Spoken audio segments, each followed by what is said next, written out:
na última aula, nós falamos de introdução, né, dos gases, e aí nós começamos vendo. Pode fechar.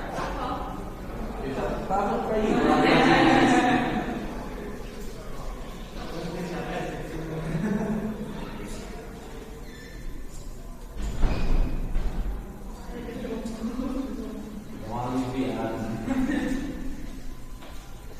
Então a gente começou a ver as introduções dos gases, né?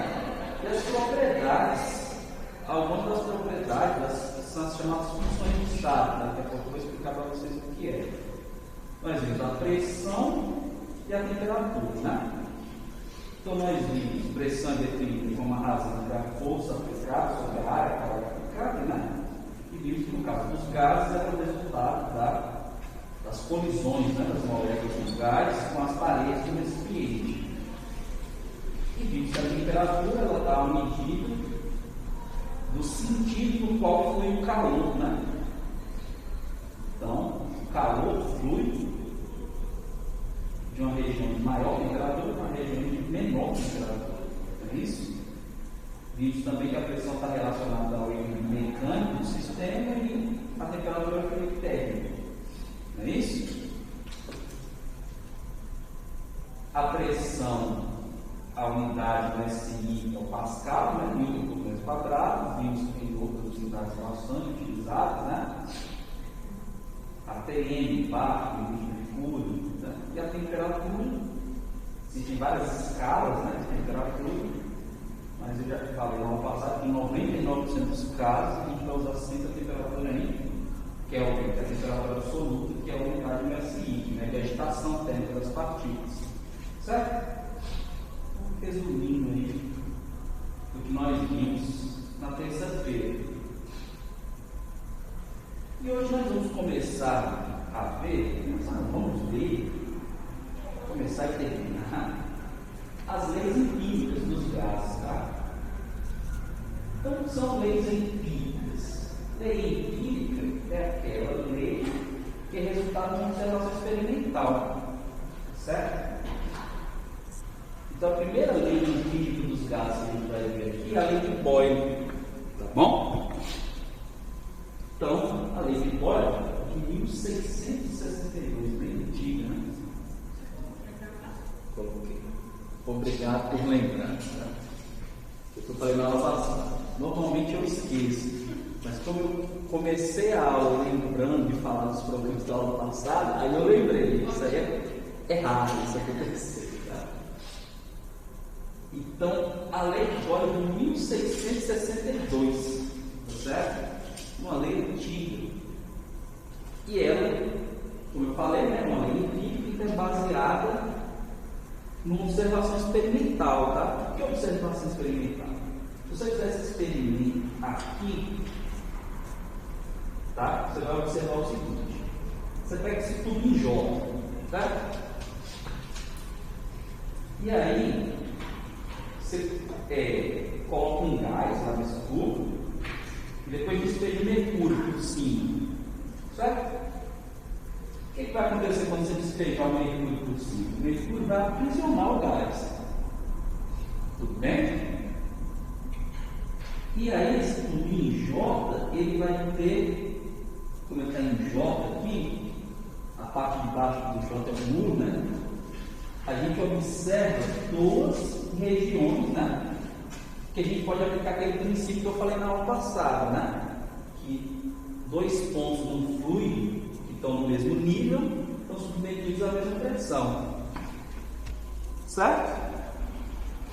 Então, nesse caso aqui, o que vai acontecer?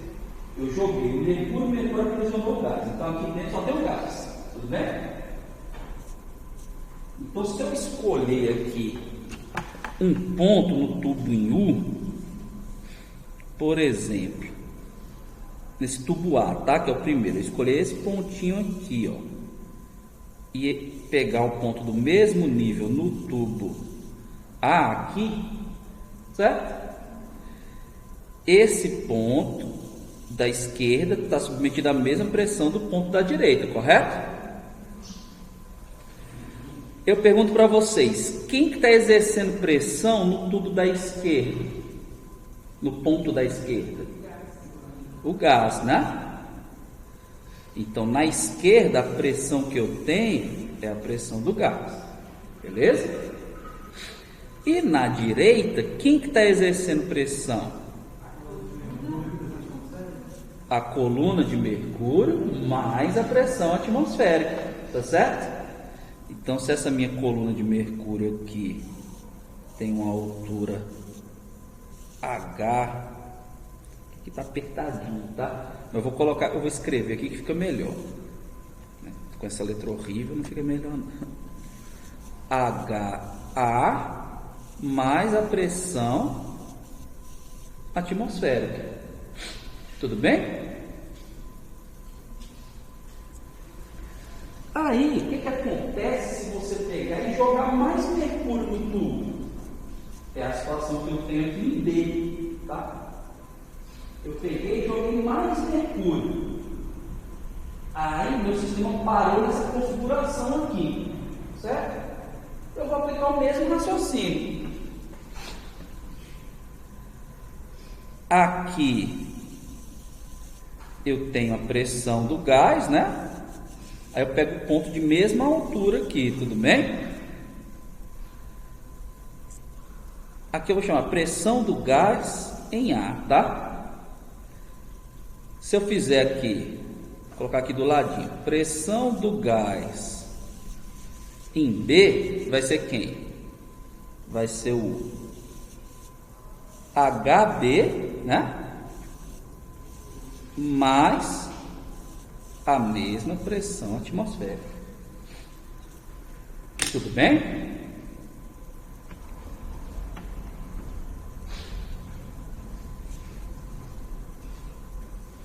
Se eu comparar a pressão do gás em A e a pressão do gás em B, qual das duas é maior?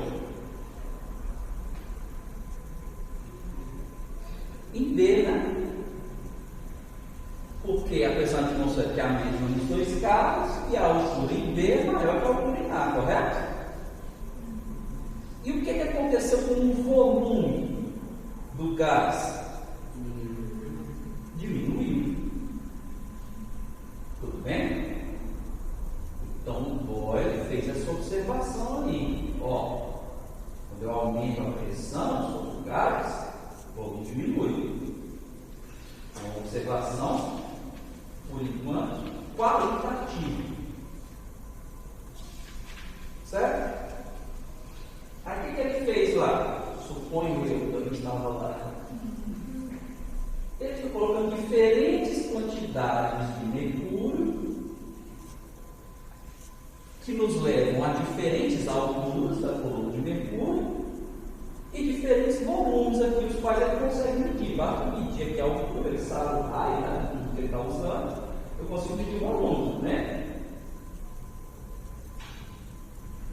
E aí, fazendo várias medidas diferentes, alturas diferentes e volumes diferentes, eu consigo relacionar a pressão do gás com volumes diferentes. E aí, quando ele colocou isso num gráfico, ele observou que o gráfico tinha essa cara aqui. Certo? À medida que a pressão aumenta, o volume diminui. Ou, à medida que o volume aumenta, a pressão diminui. Certo? Isso considerando uma temperatura fixa, que eu estou imaginando esse experimento na mesma temperatura. A e B na mesma temperatura, certo? E uma quantidade fixa de gás. Se eu quiser acrescentar mercúrio, não a quantidade de gás. Tudo bem? Então ele observa isso aqui. Aí, quando o gráfico é assim, uma curva pode ser várias funções matemáticas. Pode ser um polinômio, grau 2, grau 3, pode ser exponencial de uma cara diferente, tá? Mas pode ser um logaritmo também de uma cara diferente, mas existem várias funções matemáticas que podem ser uma curva. Então, um procedimento comum em química, em física, vocês vão ver ao longo desse semestre,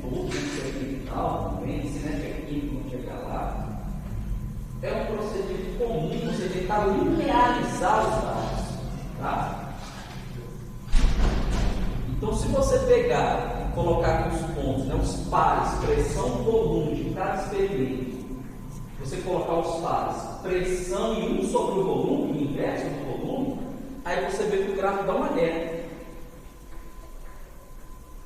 Certo? Aí reta você vai passando, né? A equação da reta é uma equação de primeiro grau, né? Y igual a x mais b. Tudo bem?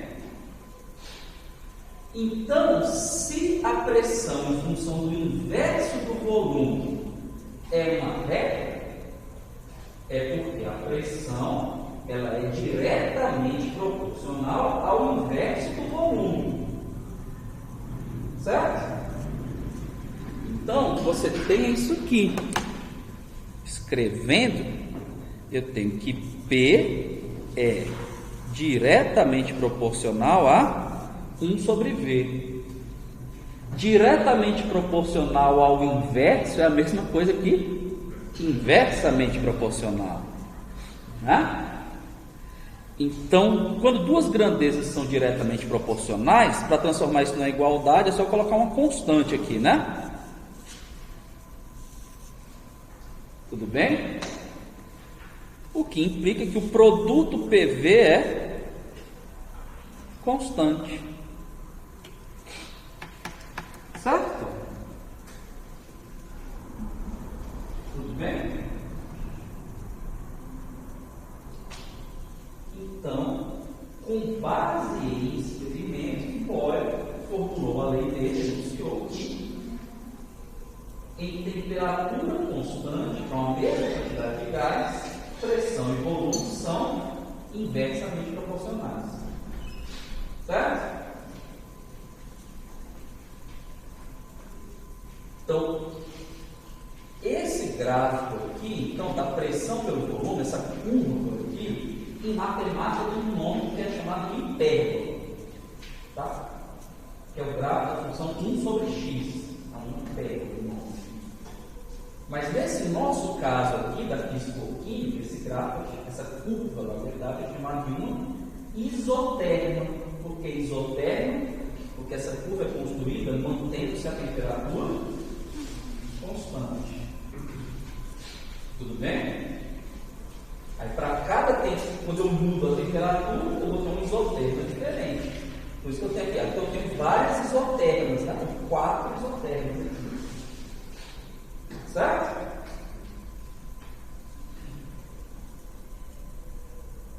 Tranquilo tudo?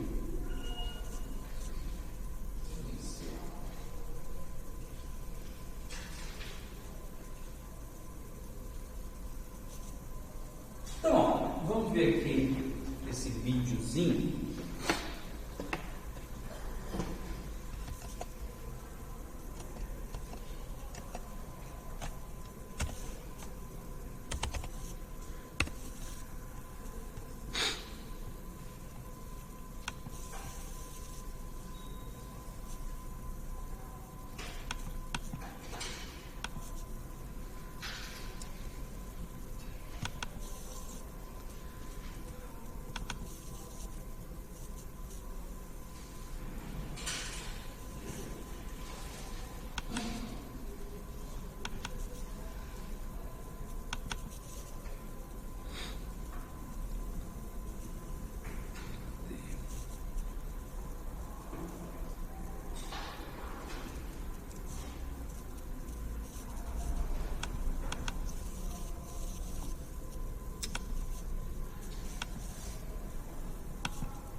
A temperatura constante.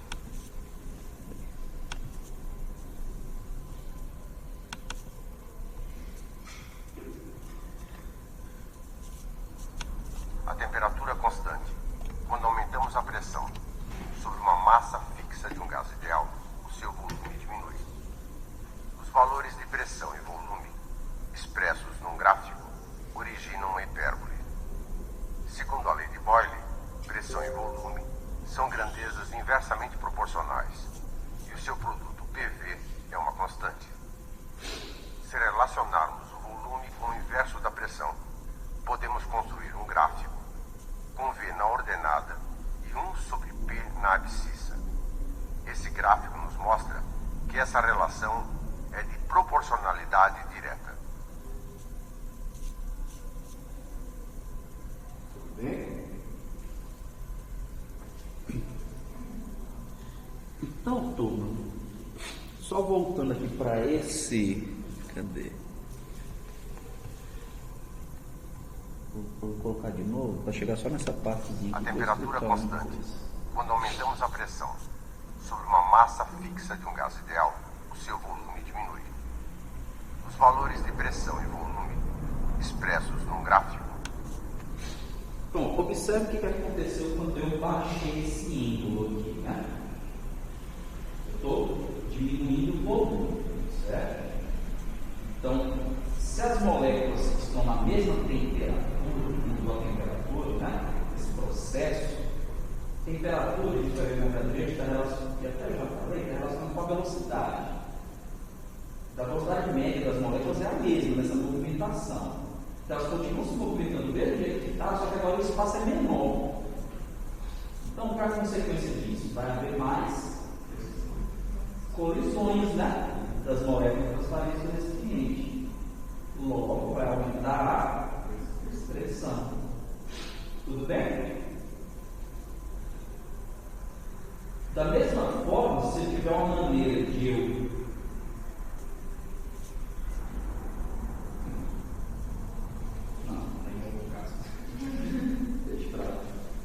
era isso mesmo que eu queria falar. Tudo bem? Professor, aquele gráfico que você mostrou nesse vídeo aí, o volume pelo inverso da pressão, aí tornou uma função do primeiro grau. Aí, qual seria o significado, então, da taxa de variação desse gráfico? Tem um significado termodinâmico nessa questão? Não, a taxa de variação desse gráfico é uma constante, né? Porque é a equação do primeiro grau.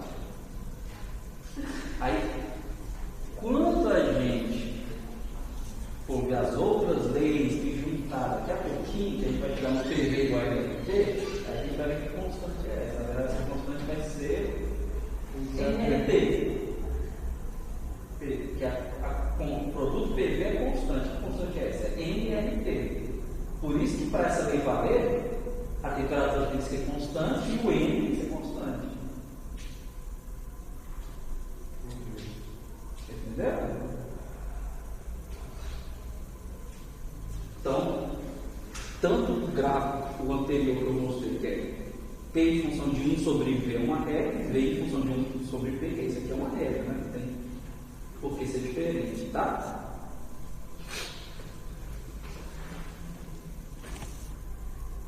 Então, continuando. Vamos fazer um desenho aqui só para começar a esquentar. Tá? Então, acabamos de ver que PV é constante, AT é constante e N é constante. Né? Então, quando empurramos um pistão numa bomba de bicicleta, o volume dentro da bomba diminui de 100 centímetros cúbicos para 20 centímetros cúbicos antes do ar comprimido fluir para o primeiro. Tá? Imagine que aqui você já tem mexido um pneu de bicicleta ou não. Então você pega a bomba, né? Aí dá aquela empurrada, pá! Aí dá uma travada, né? Quando bate, lá no final, aí o ar começa a fluir. Então ele está dizendo aqui que nesse espaço, né, que eu comprimi a bomba, ele passou de 100 para 20 centímetros cúbicos. Suponha que a compressão seja isotérmica, temperatura constante. Calcule a pressão do ar comprimido na bomba, dada uma pressão inicial de 1 atm. Então, quando estava assim, era 1 atm. Aí eu peguei e pá, empurrei. Aí eu aumentei a pressão, né? No volume. Quanto que vai ser essa pressão? 5 atm.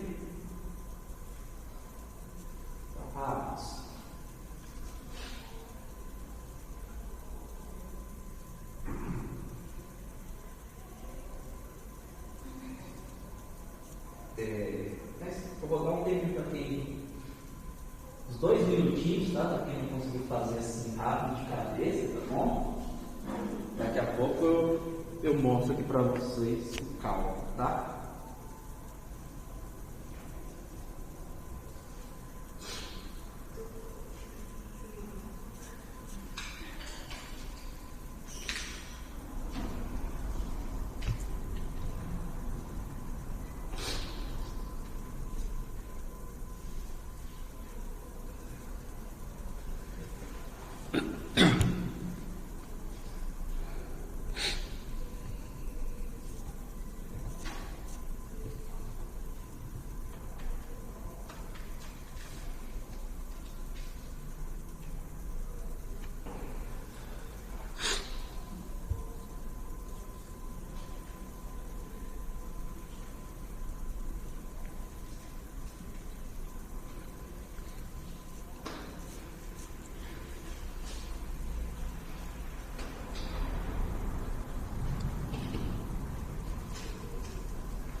Pronto, todo mundo fez? Então, ó, vamos lá. Eu vou partir daqui, né? Que PV é constante, certo? Então, se PV é constante, o que significa PV ser constante? PV não muda, tá? O produto de P por V é sempre o mesmo em qualquer situação.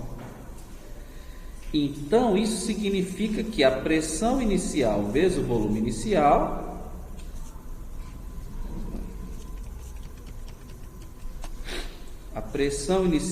vezes o volume inicial é igual a pressão final vezes o volume final, certo?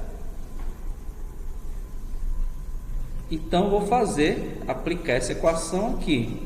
Qual era a pressão inicial? 1 ATM.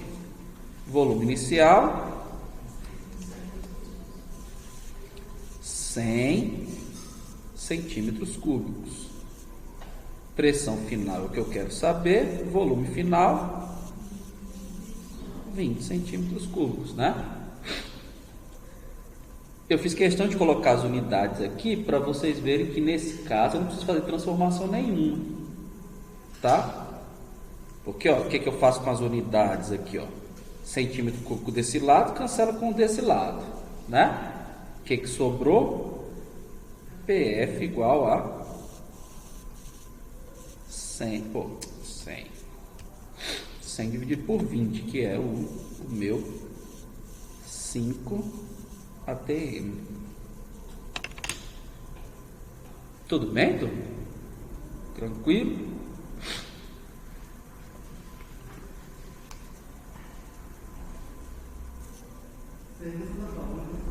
Hã?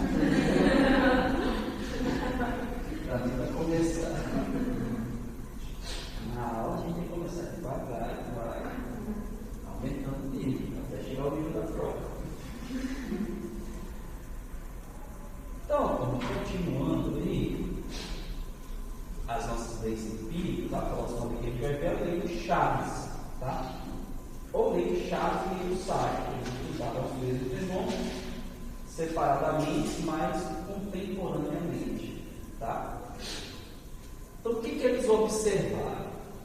Eles observaram que também existe relação entre, a gente viu na vez passada, a relação da pressão com o volume, tá? A outra variável do estado é a temperatura.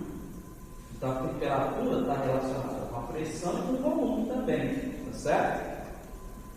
Então o que eles observaram? Que mantendo-se o volume constante, a pressão é diretamente proporcional à temperatura. E mantendo-se a pressão constante, o volume é diretamente proporcional à temperatura. Certo? Então, lembrando, vendo? T na escala Kelvin, tá? T sempre em Kelvin. Tudo bem? Então, volume diretamente proporcional à temperatura da pressão constante, e a pressão é diretamente proporcional à temperatura ao volume constante. Certo? Então, o que isso significa? Isso significa que V é uma constante vezes a temperatura, né? Ou ainda que a razão entre o volume e temperatura é constante. Tudo bem? E P é uma constante vezes a temperatura. Eu estou usando K genericamente para constante, quer dizer que é a mesma, tá, pessoal? Então, eu posso dizer que P sobre T é constante. Certo?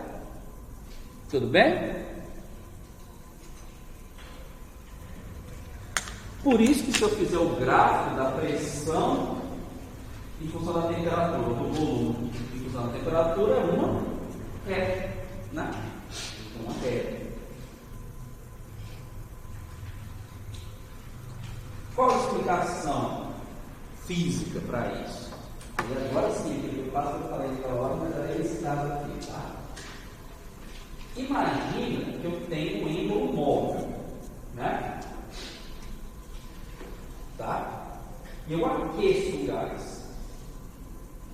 Se eu aqueço o gás e o êmbolo é móvel, ao aquecer o gás, ao aumentar a temperatura do gás, eu estou aumentando a velocidade das moléculas do gás, correto? Se elas se movimentam mais rapidamente e o êmbolo é móvel, o que elas vão fazer com o êmbolo? Vão empurrar o êmbolo, certo? Consequentemente, vai aumentar o volume. E aí, se você fizer várias medidas, né? Pega vários valores de temperatura e diferentes valores de volume, você observa que essas grandezas são diretamente proporcionais. Certo? E no caso da pressão? Para eu avaliar a pressão, eu tenho que usar um êmbolo fixo. Imagina que eu estou com respeito com um êmbolo fixo. Nem êmbolo tem, com respeito rígido. Não muda o volume. Se eu aumento a temperatura, aumento a velocidade. Logo, o que vai acontecer com a quantidade de colisões das moléculas nas paredes do recipiente? Vai aumentar. Certo? Então, por isso que quando aumenta a temperatura, aumenta a pressão. E quando você mede isso, os valores, esse aumento é linear, é diretamente proporcional. Tudo bem, tudo? Panela de pressão, né? Tem uma panela de pressão. Ali é fixo. No aumento do volume, aumento da temperatura, aumento da pressão. Mas não é gás. Existe gás no pé. Ali tem outras coisas envolvidas, né? Que é a emissão da água, né? A formação do vapor. A gente vai voltar essa panela de pressão lá na frente, quando a gente vai falando de equilíbrio de fases e substâncias puras. Né? Mas, de fato, é porque no caso da panela de pressão não cabe nesse exemplo, porque o volume é variável lá dentro. Porque muda a quantidade, não é o volume, a quantidade de vapor muda. Certo? Aqui a gente está considerando volume constante e quantidade de gás constante. Certo? Mas voltaremos a fazer a diferença. Tudo bem, todo mundo entendeu isso aqui?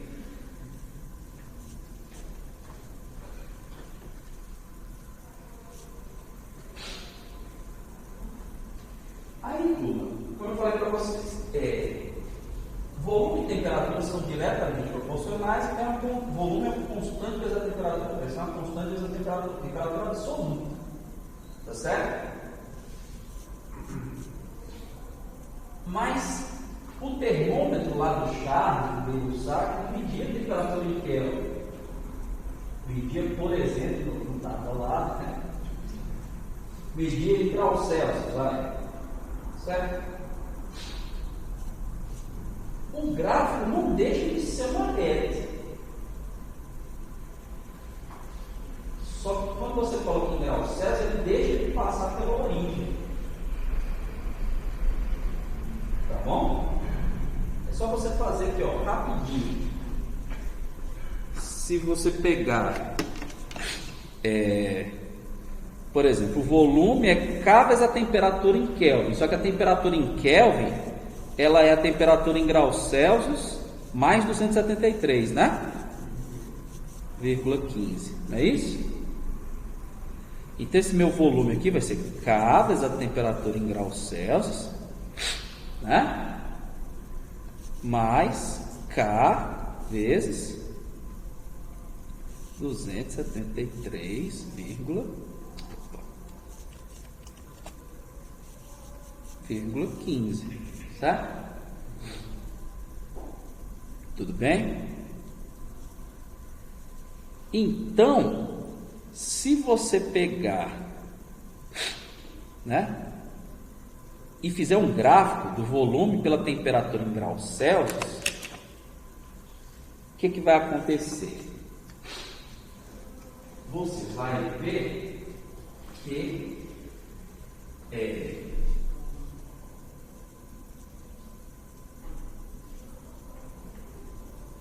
quando o volume é igual a zero, a temperatura em graus Celsius vai ser igual a quanto?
Se o volume for zero, quanto é que vai ser a temperatura em graus Celsius?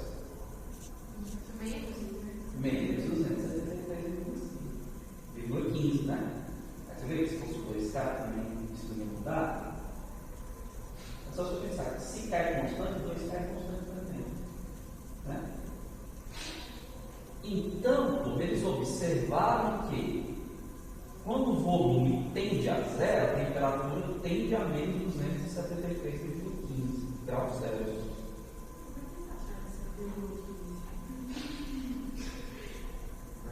Na época não tinha tanta precisão não, mas hoje com os experimentos e equipamentos modernos você chega nesse valor, certo?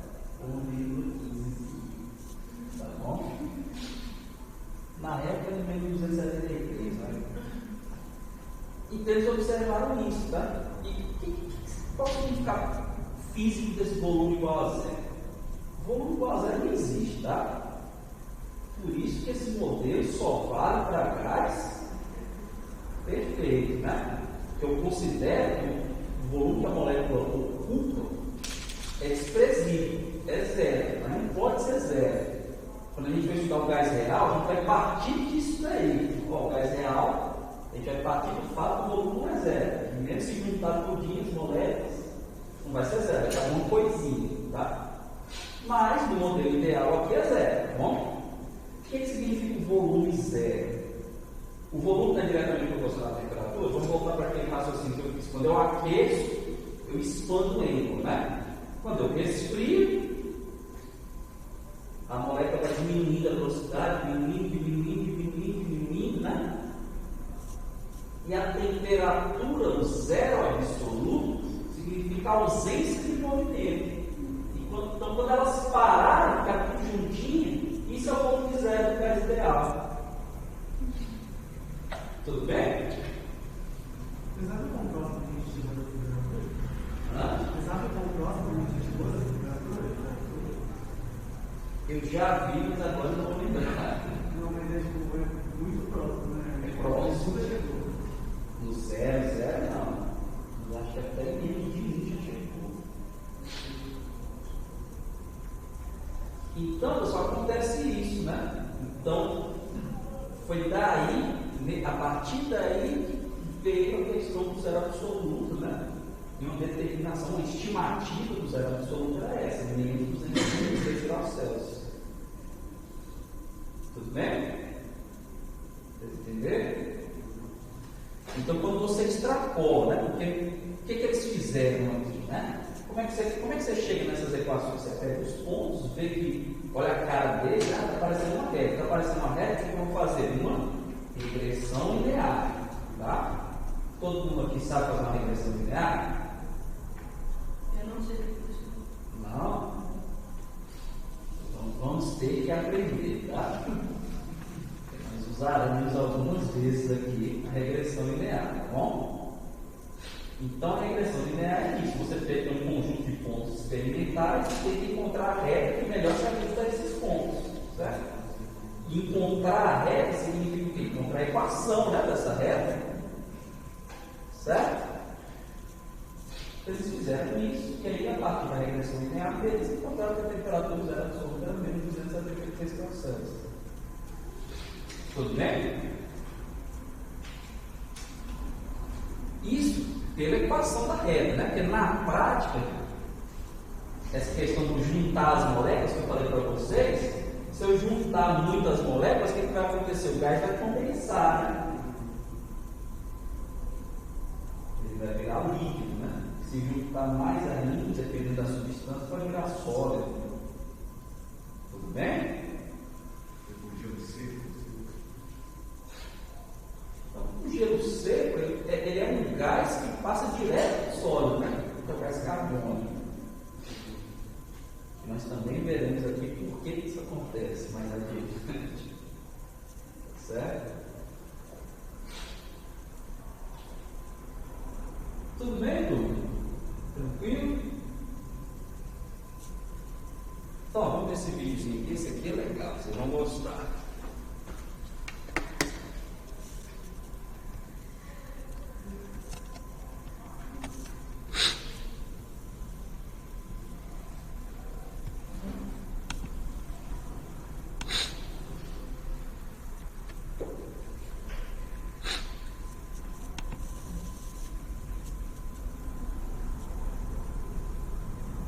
Isso aqui é como se fosse uma simulação, né? Você aumenta a velocidade das bolinhas, ó, e vê o que acontece com o êmbolo, né? As bolinhas vão simulando as partículas do gás. Você vê que aumentou a velocidade, elas empurram o êmbolo. Então, aumenta a velocidade equivale ao aumento da temperatura, aumenta o volume. Parece que esse é o mais legal. Tem um balão aqui. Você pega e bota no nitrogênio líquido. Olha o que acontece.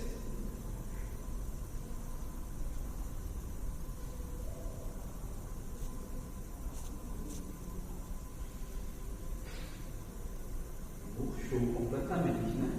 Aí parou de colocar nitrogênio líquido. Vai ficar na temperatura ambiente. Aí, ó. Voltou. Legal, né? Por que acontece esse balão aí?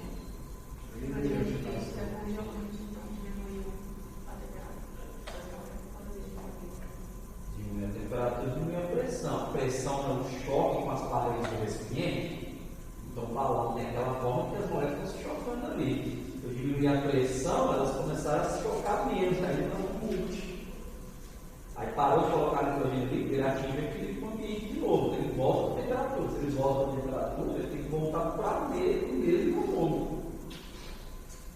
E aí ele volta. Né?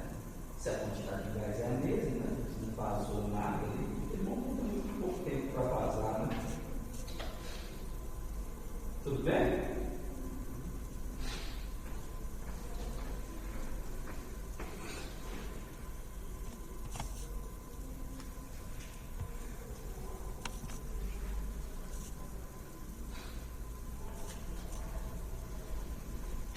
Então, outro exemplinho bem simples também.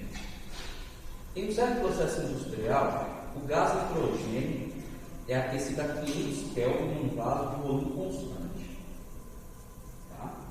Se o gás entra no vaso a 100 atm e 300 Kelvin, qual a sua pressão na temperatura de trabalho se o seu comportamento for de um gás perfeito?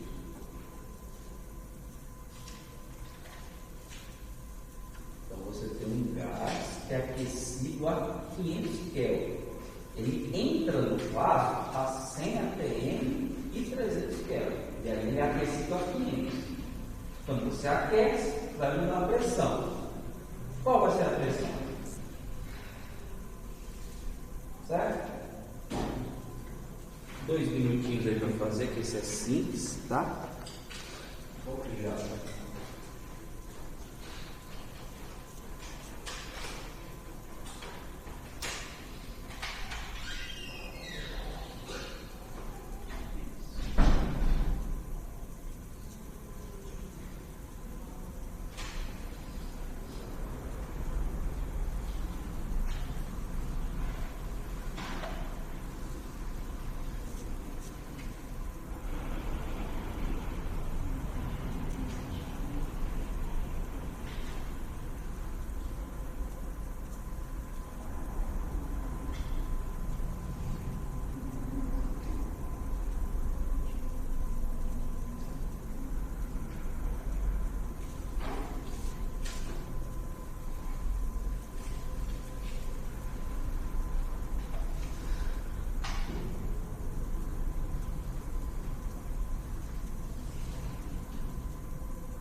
Você entende esse problema? Ele estava a 500 Kelvin? Não. Estava a 300. Ah, tá. Ele foi aquecido depois. Isso. Certo?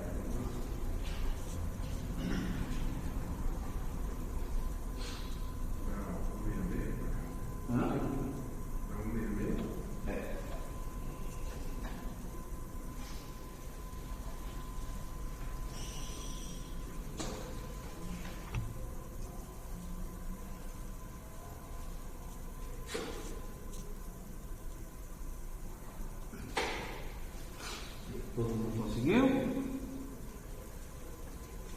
Então vamos fazer rapidinho aqui para conferir. Mesmo raciocínio lá do PV, né? Pressão e temperatura, a razão P sobre T, ela é constante, não é isso? Isso implica que pressão inicial sobre a temperatura inicial é igual à pressão final sobre a temperatura final, certo? Consequentemente, eu coloco aqui, ele entra no vaso a 100 atm 300 Kelvin, né? Então, a pressão inicial é 100 atm e a temperatura ela é 300 Kelvin. Tudo bem? A temperatura final é 500 Kelvin. Qual é a pressão final? Então, quando você faz essas contas aqui, cancela esses zeros, né? Vai ser 500 dividido por 3, não é isso? 500 dividido por 3 dá 166 atm. Tudo bem?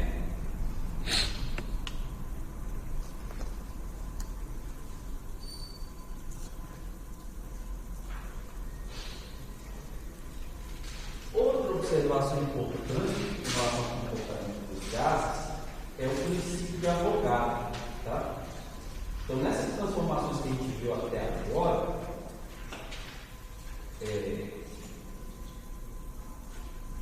transformação isotérmica, mantendo a temperatura constante, variando a pressão e volume. Dá os nomes que eu não dei ainda, tá? Não sei se eu coloco mais na frente alguns lá, eu coloco. Quando a pressão é constante, a gente chama a transformação de isobárica, tá? Transformação isobárica. Pressão constante, varia o volume de temperatura. E quando o volume é constante, a transformação é isovolumérica ou isocórica, tá? Varia a pressão e temperatura. Todos esses casos que eu mostrei aqui para vocês, foi considerando uma quantidade fixa de gás, né? A mesma quantidade de gás. Está mudando só essas variáveis, a pressão, volume e temperatura. A quantidade é a mesma de gás, tá? Mas o que acontece quando eu mudo a quantidade de gás? Tá? Como que vão variar essas grandezas?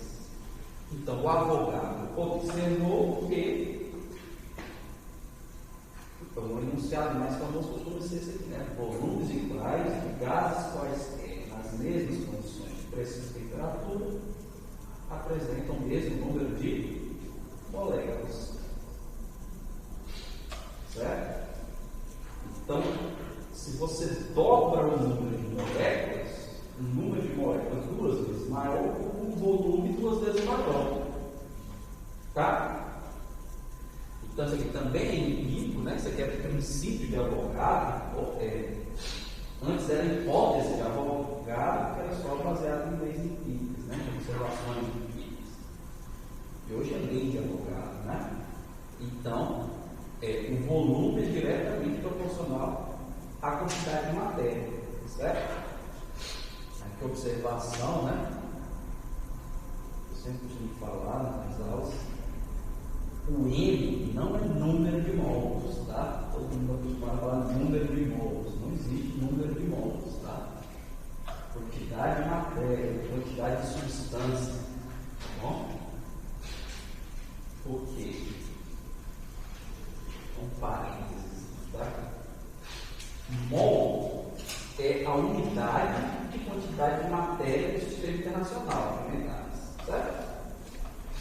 Então lá você tem, no sistema internacional você tem 7 unidades básicas, né?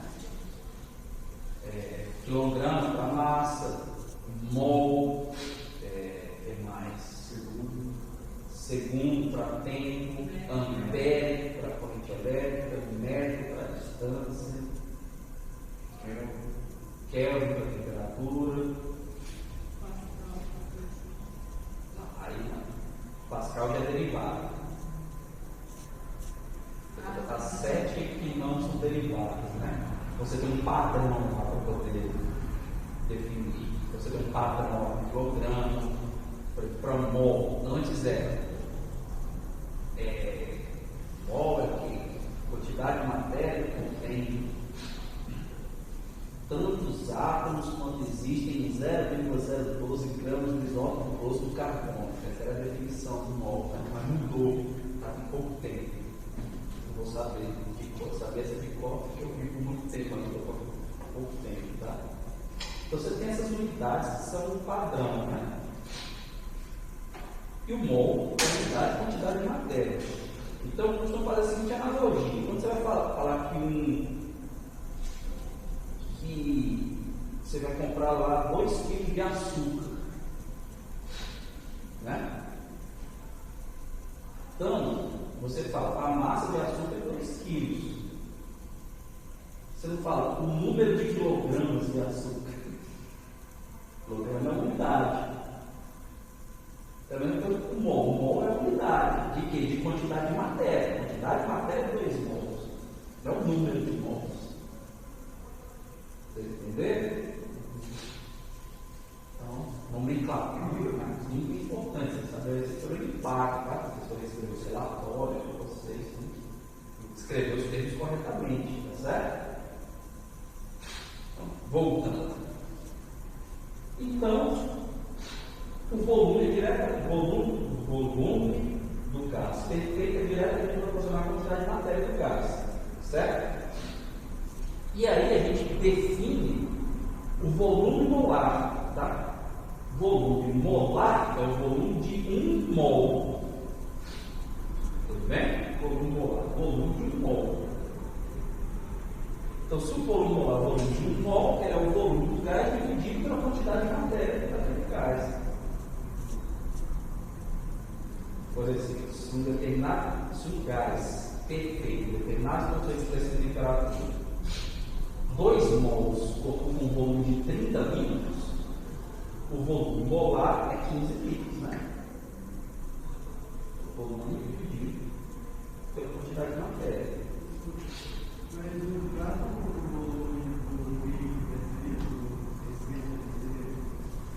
está calculando o volume de explosão de pressão? Então, nas mesmas condições de pressão e temperatura, certo?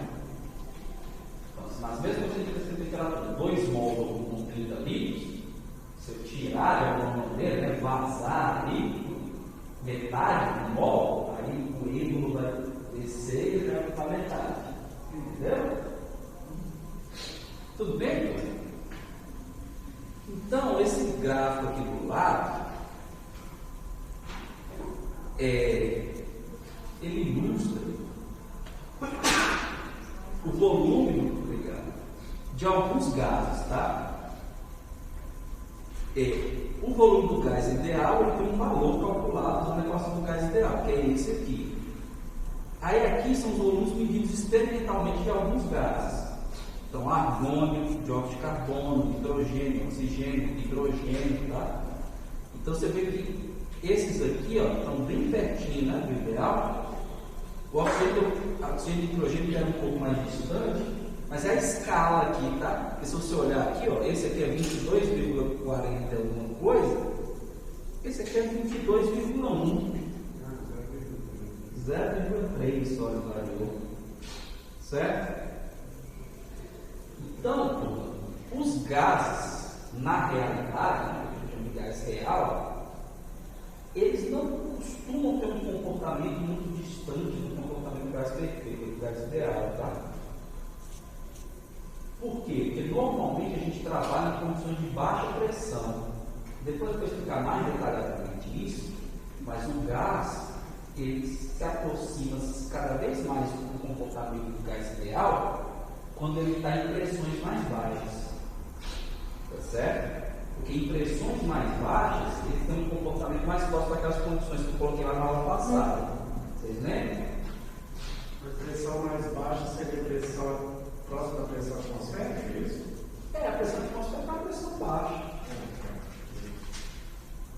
Certo? Então, aquelas condições que a gente viu, né? O gás é perfeito, quais são as considerações que a gente faz do gás ideal? O volume é desprezível, né? A história do volume zero, não existe interação, né, com as partículas, não é isso? Movimento aleatório. Então, pressão baixa favorece o comportamento do gás, está mais próximo dessas condições que a gente assume para o gás ideal, tudo bem? Então, quando eu pego e junto tudo isso, eu chego na famosa equação de estado, né, do gás perfeito. Eu gás ideal, PV igual a MRT. Tá? Deixa eu mostrar aqui rapidamente como que a gente chega nela.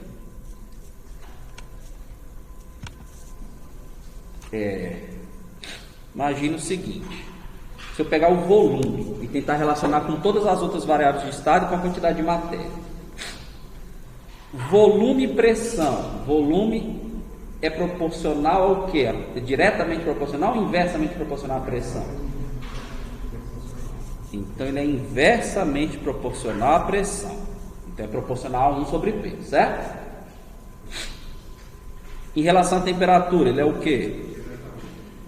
Diretamente proporcional à temperatura. Em relação à quantidade de matéria, ele é o quê? Diretamente proporcional.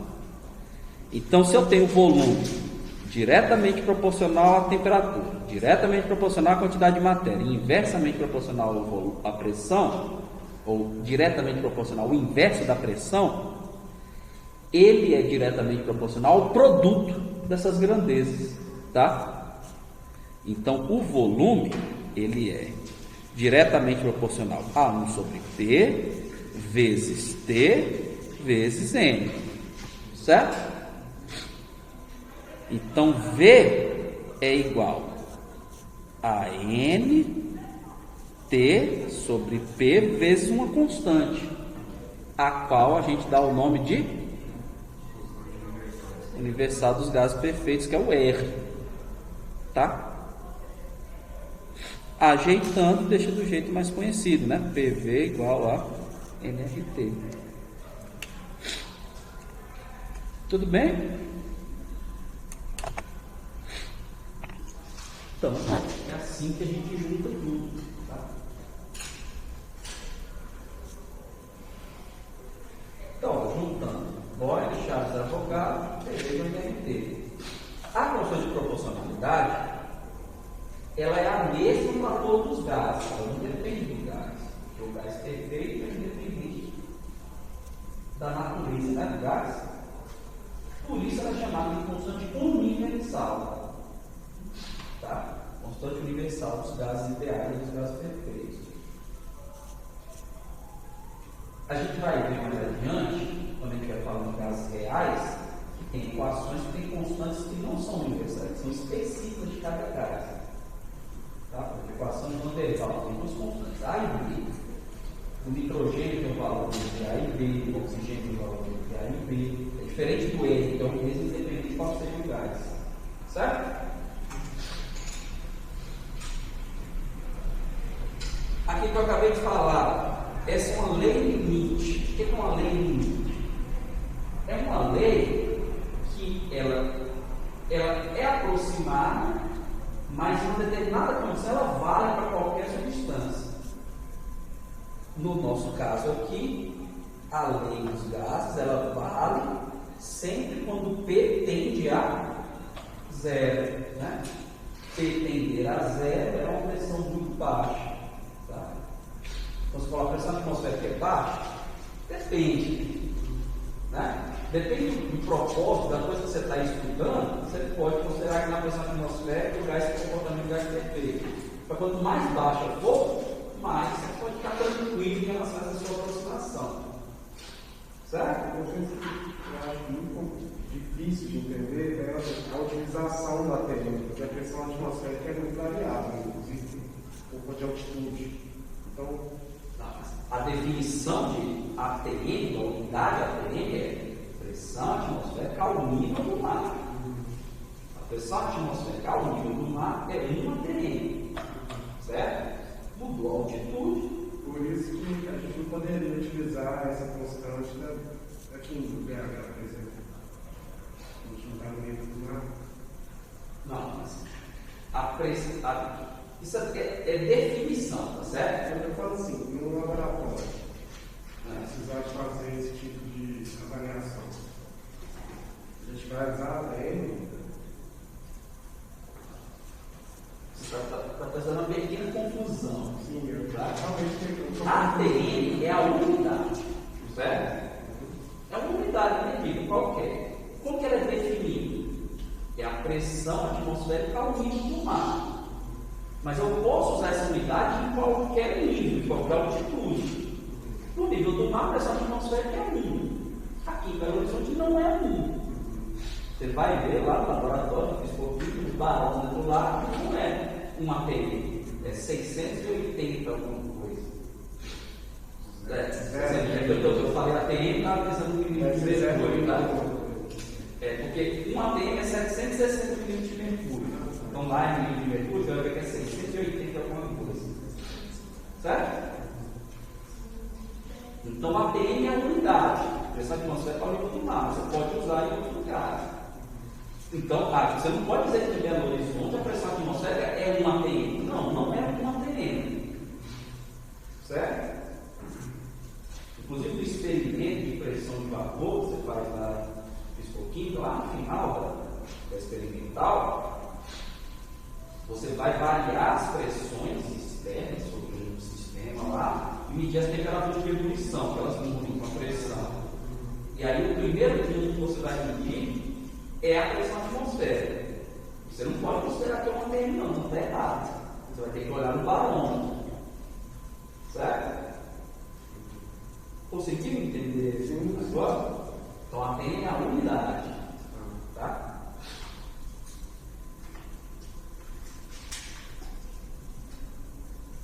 Então essa lei, ela vale sempre a pressão tende a zero. Enquanto a pressão tende a zero, ela vale para qualquer gás. Quando você combina, né, a lei dos gases, né, PV é constante, P sobre T é constante, V sobre T é constante, então o produto de tudo isso é constante também. Então PV sobre T é constante. E isso se eu considerar que a quantidade de matéria no mundo, né?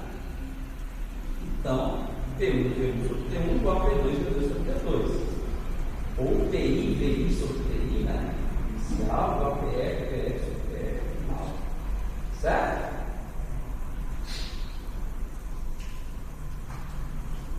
O volume molar do gás ideal, você calcula usando a equação do gás perfeito, certo? Então, com essa equação, se eu substituir aqui quantidade de matéria por 1 mol, né? É volume molar, o E, um determinado valor de pressão, um determinado valor de temperatura, ele conta o volume molar, tá?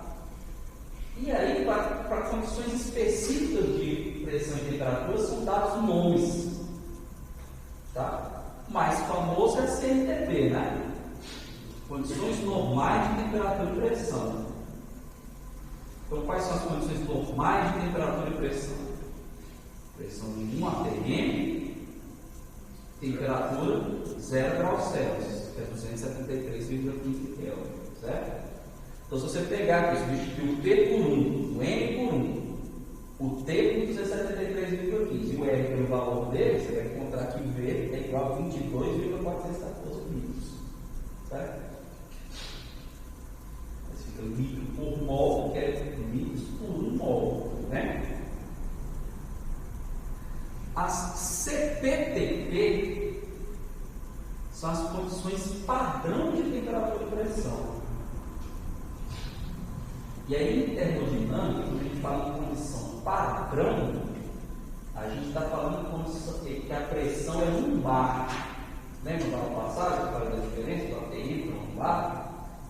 O bar foi criado para você aproximar o ATM, né? O bar é 10 elevado a 5 Pascal, então o ATM é 100.325 Pascal. Tá certo? Então, se você pegar e substituir aqui, vai dar um pouquinho diferente, porque um ATM é quase igual a 1 bar. Então, tá vendo? Quando é ATM é 22,414, quando é bar é 22,711. E aqui as condições normais ambiente de temperatura e pressão, que é menos comum, tá? Que costuma se considerar a temperatura ambiente 25 graus Celsius. Certo? Então, 25 graus Celsius é 298,15 Kelvin. Aí, quando você substitui aqui, vai dar 24,789 litros por mol. Tudo bem? Achei interessante, isso não conhecia não. Como é que é? Então, significa que temperatura 25 graus Celsius. Certo?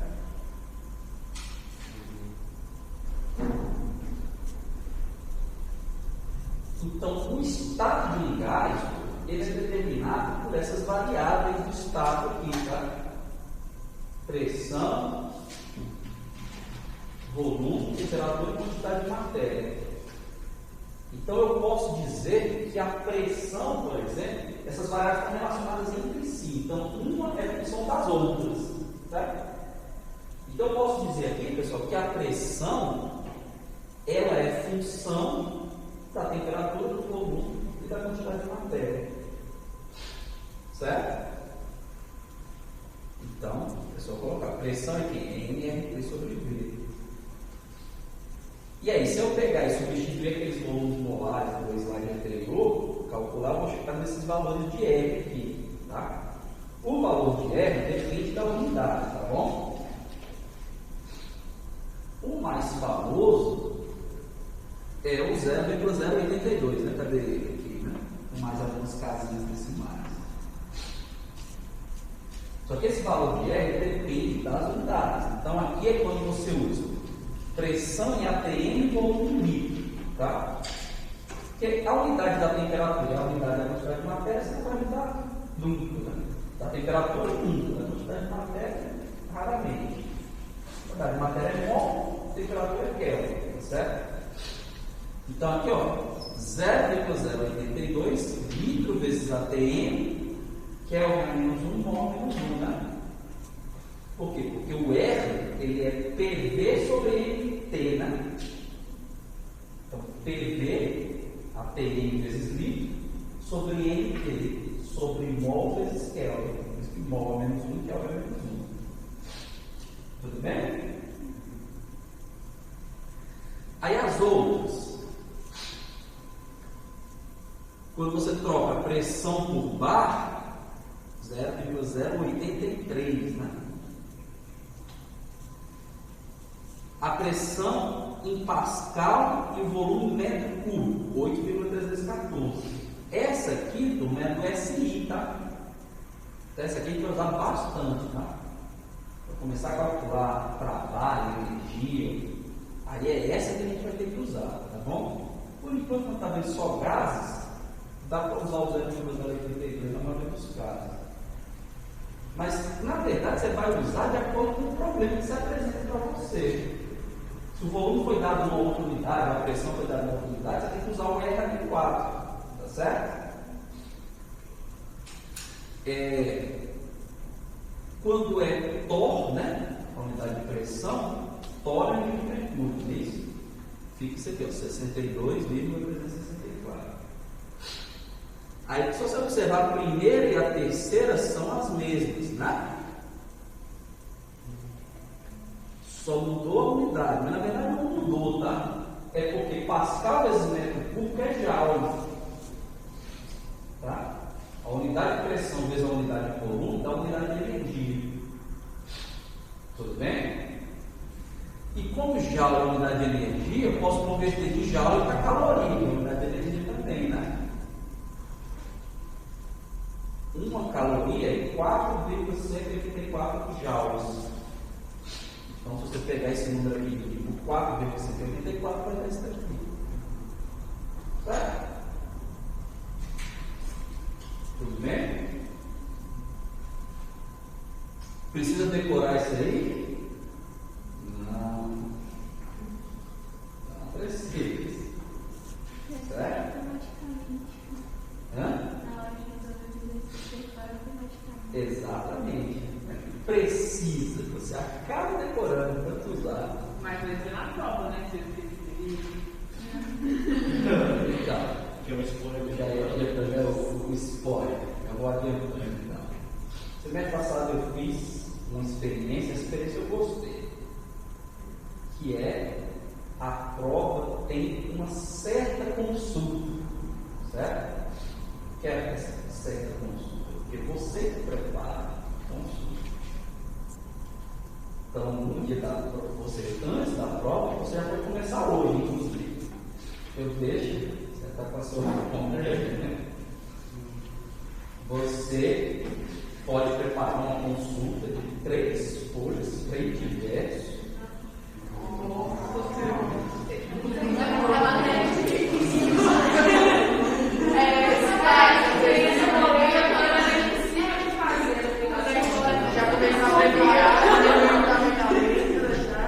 Manuscrito, tá? Manuscrito, tem que ser manuscrito, tá bom?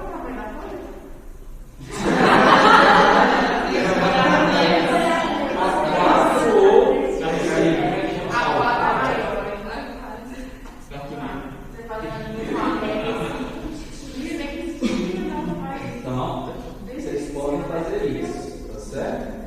Consequentemente, eu colocar na foto. É por conta de vocês, tem os prós e os contras. Metade da informação do semestre passado foi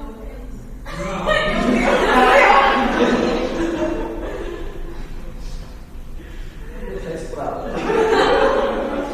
Esse semestre será diferente. Vamos falar que o pessoal chegando da pandemia e tudo mais, assim, né? Vamos falar com isso. Pois é. Tem esse detalhe. Eu atribuo a isso. Eu também estou tentando concluir. No primeiro semestre da pandemia, primeira vez que o pessoal estava fazendo prova presencialmente. Primeira vez fazendo prova na faculdade. Hã? Primeira vez fazendo prova na faculdade. Então, presencialmente na faculdade, pois é. Então, foi um impacto muito grande, tá? Mas esse semestre já estão mais acostumados, já passaram por esse semestre anterior. Vai ser melhor, certo? Então já se preparem para isso, tá? Mas depois eu coloco lá no mundo aí para oficializar. Então, se vocês não estiverem estudando, já vão fazer um resuminho de vocês. Tá bom? Não gostou, não? Eu tive uma professora que fez isso, eu não gostei. Ele chegou, eu tinha notado tudo que eu já sabia. Quando você vai anotando, você aprende, você anota. E aí você anotou é justamente o que você precisa. Graças a Deus, né? A ideia de vocês anotarem é essa, você aprende. tá. Você não vai. Pode ter certeza. Não entendi. Você não. É uma escola pedagógica. Exatamente. É justamente essa aprendendo, acaba escrevendo essa. O objetivo é esse. São 3.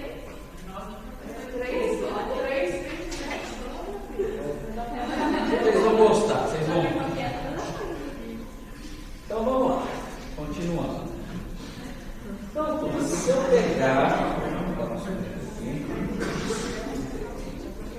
eu pegar e fizer um gráfico variando os 3, né?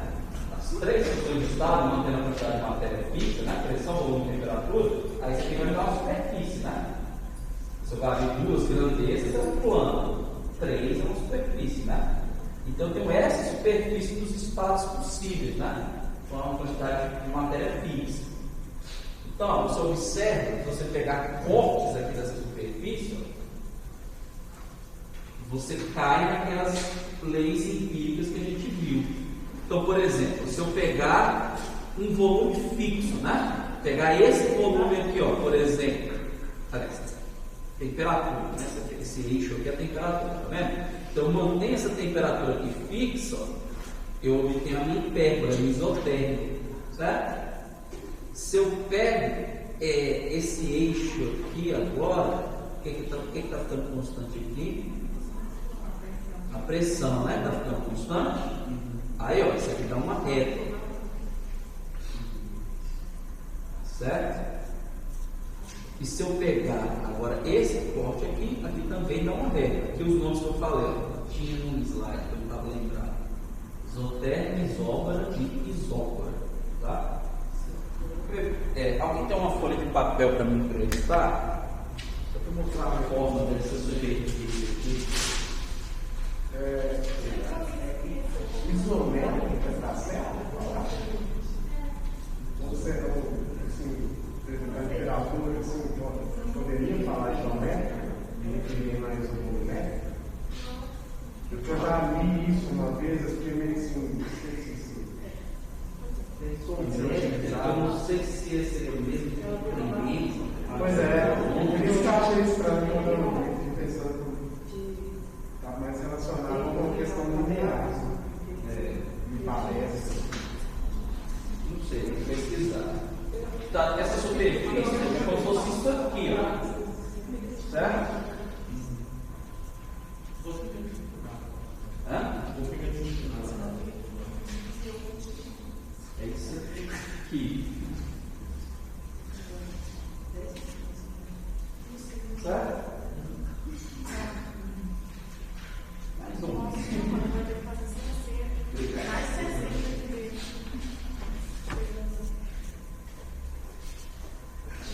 Bom, um exemplinho aqui. A 500 graus Celsius e 93,3 kPa, a massa específica do vapor de enxofre é 3,710 kg por metro cúbico. Qual a fórmula molecular do enxofre nessas condições?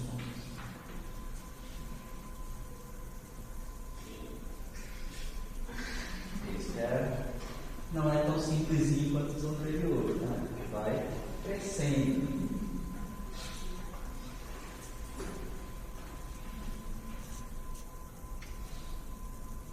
A 500 graus Celsius, você vai aumentando, né? As informações. 500 graus Celsius é o quê?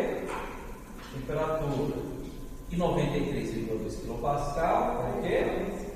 Pressão. A massa específica é o quê?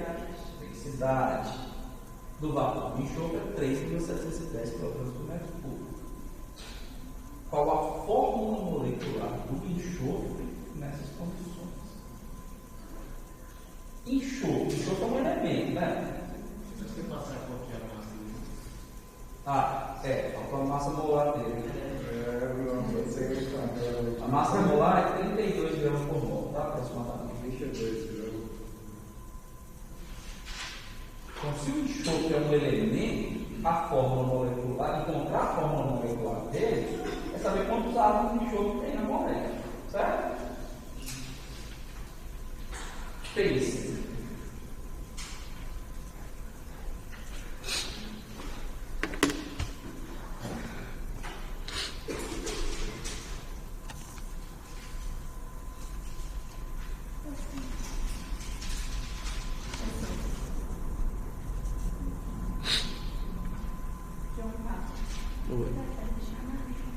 Estou me preparando para isso agora. Tá, eu coloco aqui. Tá bom? Nada.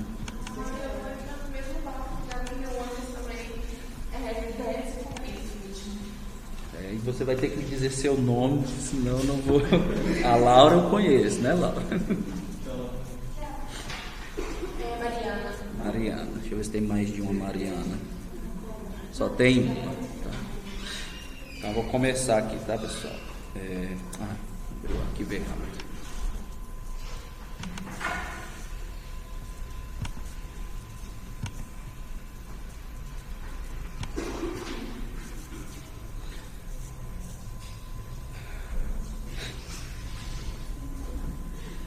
Aline, Ana Elza, Ana Vitória, André, Bárbara Vitória, Bárbara Wisla, Bianca,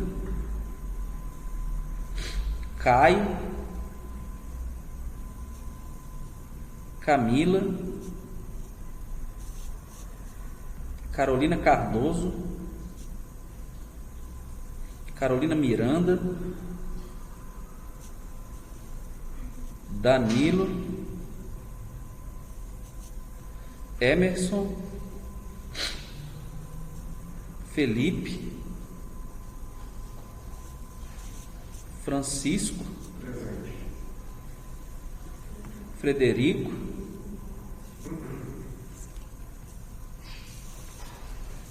Glauco, Hugo, Jéssica,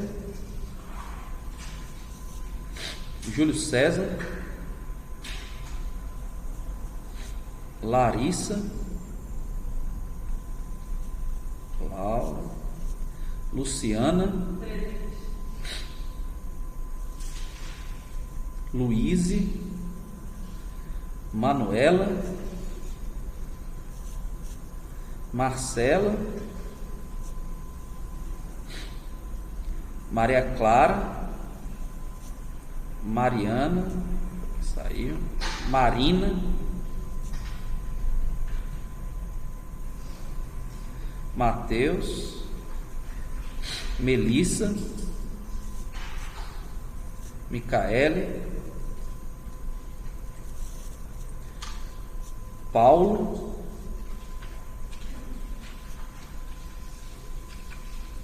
Raquel, Sara,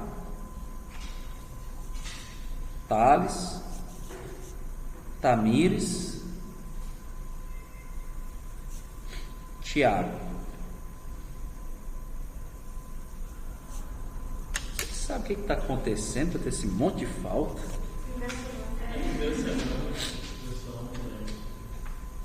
Mas eu avisei.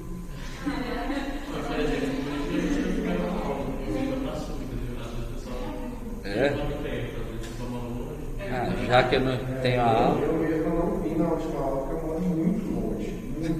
E só ia ter minha aula. E desmarcar a aula da terça.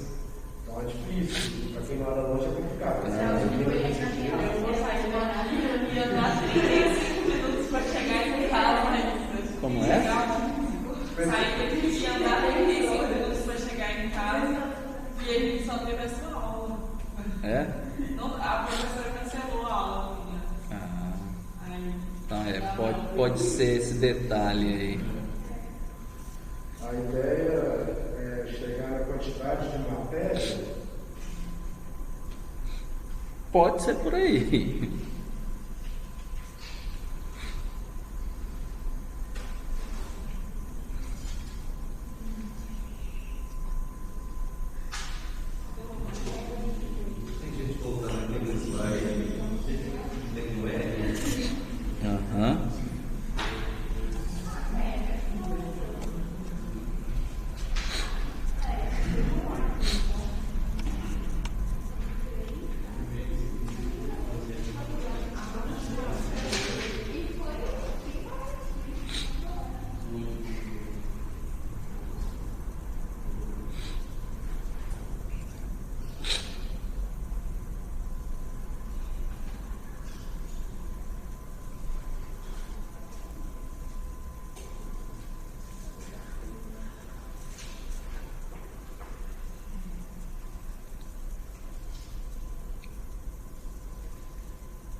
Voltar lá.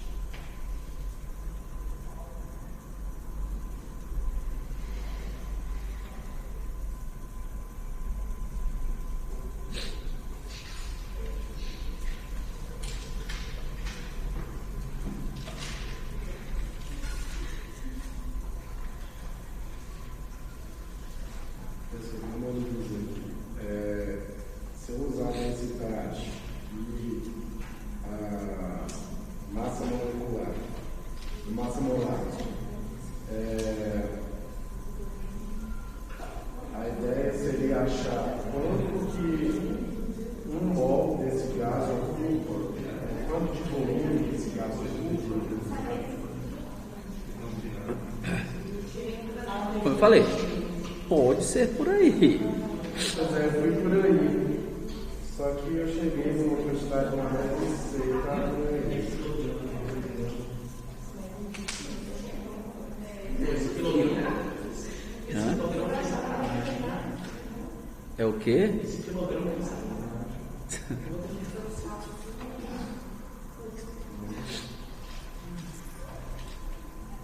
E aí, alguém conseguiu?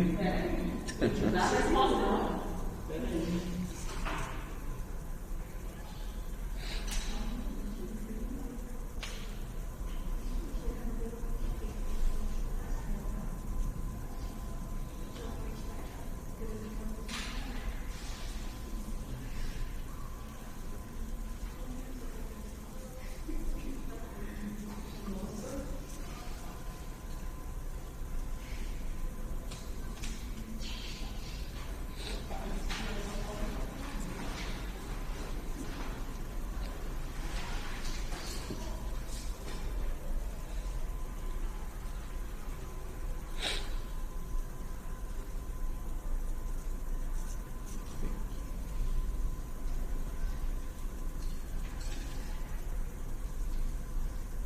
Vamos falando, né?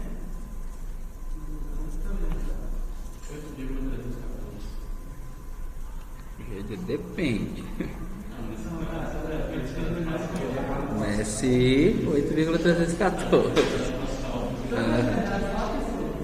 Hã? Aqui, ó.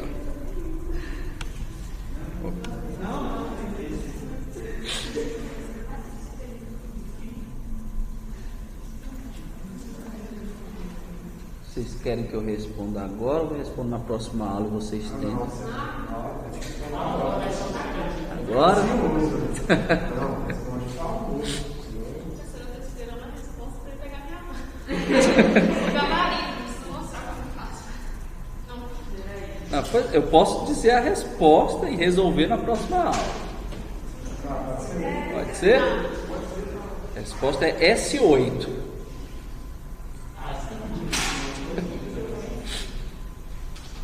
O que está perguntando? A fórmula molecular, né? Do enxofre? S8. Vou colocar aqui, escrever aqui. É, né? Porque você já sabe que ele existe, né?